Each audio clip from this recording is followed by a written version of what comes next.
Indonesia, Salam Nusantara, dari Sabang sampai Merauke, dari Miangas sampai Pulau Rote. Mantaplah iman kita, mantaplah kasih kita, mantaplah pengharapan kita. Tentunya dalam Yesus Kristus menjadi Tuhan dan Juru Selamat kita dan Juru Selamat dia. Jangan katakan bahwa Yesus bukan Tuhan, jangan katakan pula bahwa Yesus bukan Juru Selamat. Dia adalah Tuhan, dia adalah Juru Selamat. Yohanes 3 ayat 36. Kalau engkau percaya, engkau akan diselamatkan. Engkau tidak percaya, engkau akan dihukum.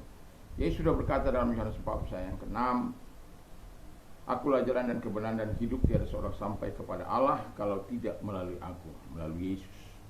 Dan Kisah Rasul 4 ayat 12, Petrus mengatakan, dan keselamatan tidak ada dalam siapapun juga selain dalam Dia Yesus Kristus, karena di bawah kolong langit ini tidak ada nama lain yang diberikan kepada manusia yang olehnya kita diselamatkan. Dan Yohanes 3 ayat 16, karena begitu besar kasih Allah akan dunia ini sehingga ia mengaruniakan anaknya yang tunggal supaya setiap orang percaya kepadanya tidak binasa melainkan beroleh hidup yang kekal. Mantap! Dengan hati percaya engkau dibenarkan dan mulut mengaku engkau diselamatkan. Kiranya Tuhan terus membuat kita memilih yang terbaik dalam hidup ini. Sebelum kita mendengarkan firman Allah di pagi hari ini, doa dan harapan saya, kekuatan Tuhan, kekuatan firman, kekuatan Roh Kudus, kekuatan iman, kekuatan doa akan menyertai perjalanan kehidupan kita sehingga kita tetap bisa menyenangkan hati Tuhan. Kita akan buka Alkitab kita dalam Mazmur 146 ayat 6 dan 7. Ayat 5 dan 6. Mazmur 146 ayat 5 dan 6. Berbahagialah orang yang mempunyai Allah Yakub sebagai penolong, yang harapannya pada Tuhan Allahnya. Dia yang menjadikan langit dan bumi, laut dan segala isinya, yang tetap setia untuk selama-lamanya, dan seterusnya dan seterusnya. Puji nama Tuhan. Tema kita adalah hidup beriman kepada Allah. Ketika kita hidup beriman kepada Allah, hal-hal ini harus kita miliki sebagai orang yang percaya. Yang pertama itu adalah memiliki pengharapan kepada Allah. Jadi kalau kita beriman kepada Allah, hidup beriman kepada Allah, kita tidak memiliki pengharapan, itu adalah pekerjaan yang sia-sia. Pengharapan itu membuat firman Allah katakan ketika kita beriman kepada Allah Yakub, kata firman Allah, kita disebut berbahagia. Karena apa? Dia sebagai penolong. Allah Yakub itu, Allah Abraham, Ishak dan Yakub adalah Allah penolong yang menciptakan langit dan bumi yang tidak dimiliki oleh siapapun selain orang-orang Israel dan orang yang percaya kepada Dia. Dan itulah sebabnya kita telah melihat bagaimana kebaikan dan kemurahan Tuhan senantiasa, perjanjiannya akan terus dijaga, dan kita sebagai orang yang percaya, kita harus terus memiliki iman dan pengharapan kepada Tuhan.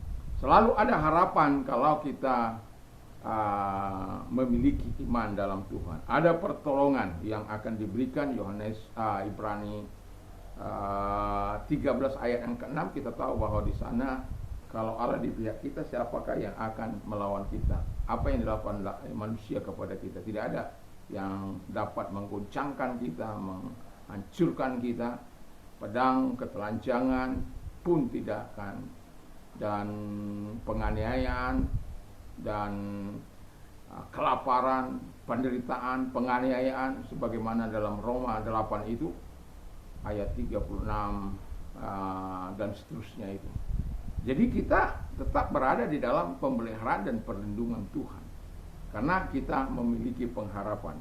Yang kedua adalah penyerahan diri secara total kepada Allah. Ketika kita hidup beriman kepada Allah, itu berarti kita menyerahkan diri kita secara total kepada Allah, mempercayakan diri kita, beriman kepada Allah dan mempercayakan diri kita kepada Allah secara total.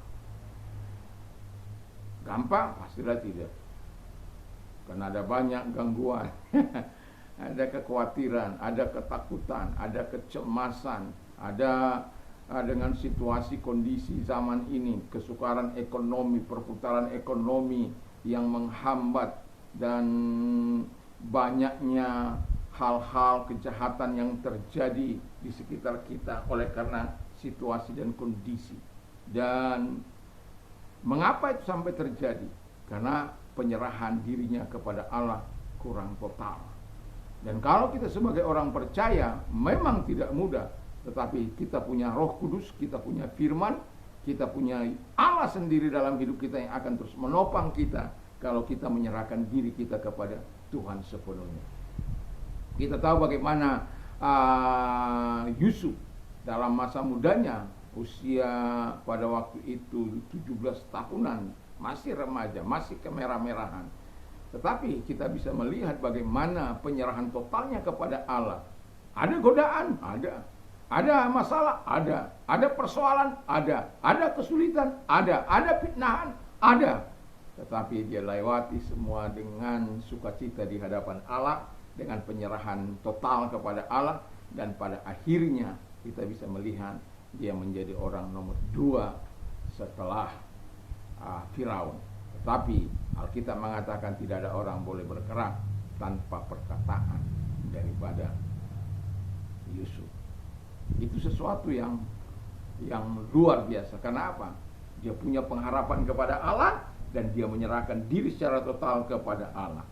Lalu yang tidak kalah setianya, kalau Allah itu setia, dan kita juga harus setia kepada Allah. Kesetiaan kita kepada Allah ini kadangkala setia ini memang tidaklah mudah. Ya.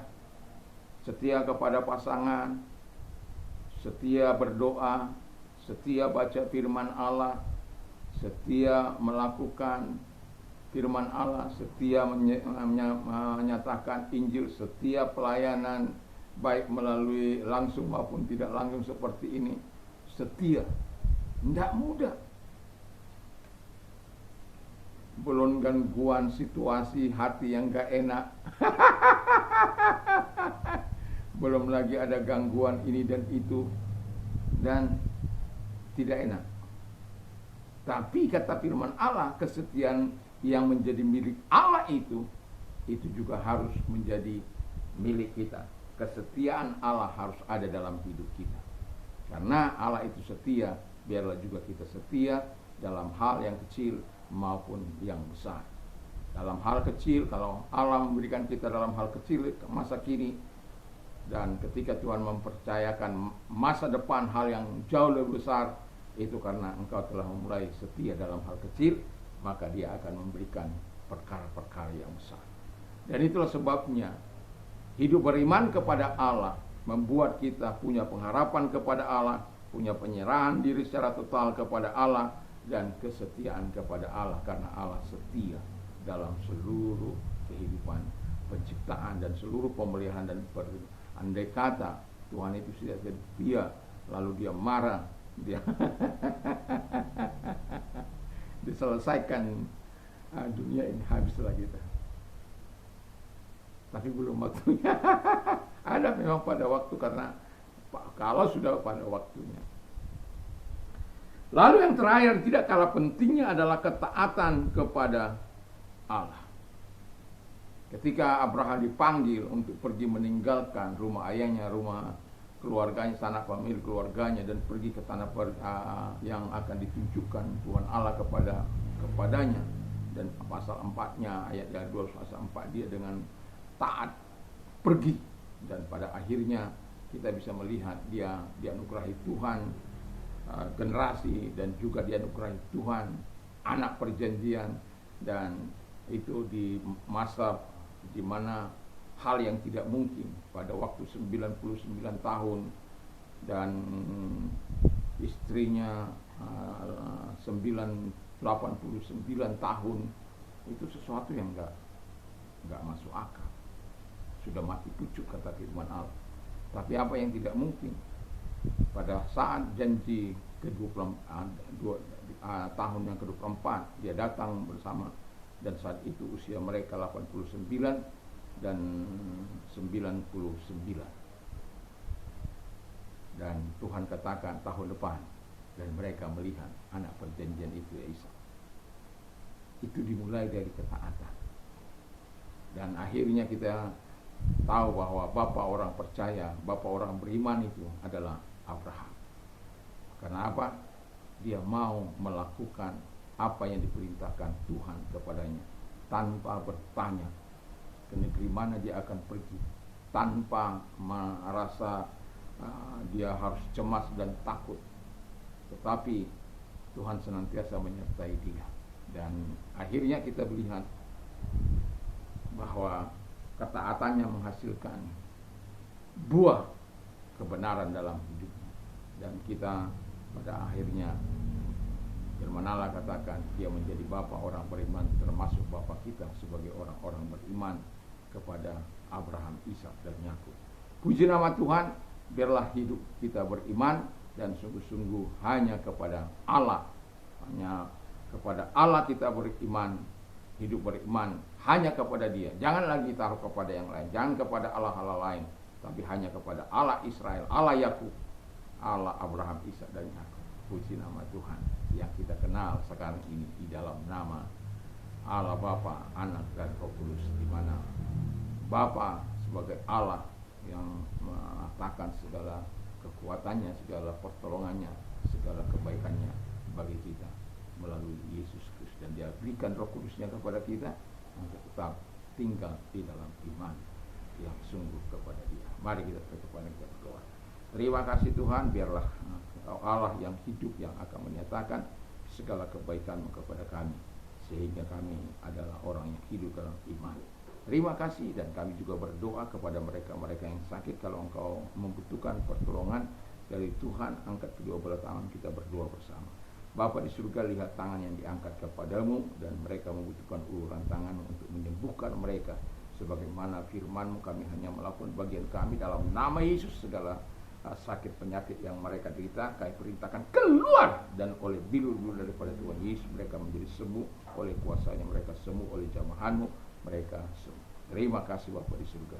Dan kalau engkau sedang mengalami masa-masa sulit dalam hidupmu, angkat kedua belah tangan, kita berdoa. Kami tak percaya kepadamu Tuhan, selalu ada jalan keluar bagi orang-orang yang percaya kepadamu. Di dalam nama Yesus, berikan pertolongan, karena Engkau yang memberikan kelegaan. Engkau yang telah berjanji akan menjawab setiap seru doa kami di dalam nama Yesus. Dan kami akan Engkau muliakan, dan bahkan Engkau melepaskan kami dari segala pergumulan kami, karena kami orang-orang yang mengasihi Engkau dan mengenal nama-Mu. Terima kasih, kami bersyukur dalam nama Yesus. Haleluya. Amin. Selamat pagi, selamat kita beraktivitas tentu bersama dengan Tuhan Yesus Kristus. Mantap, mantap, mantap.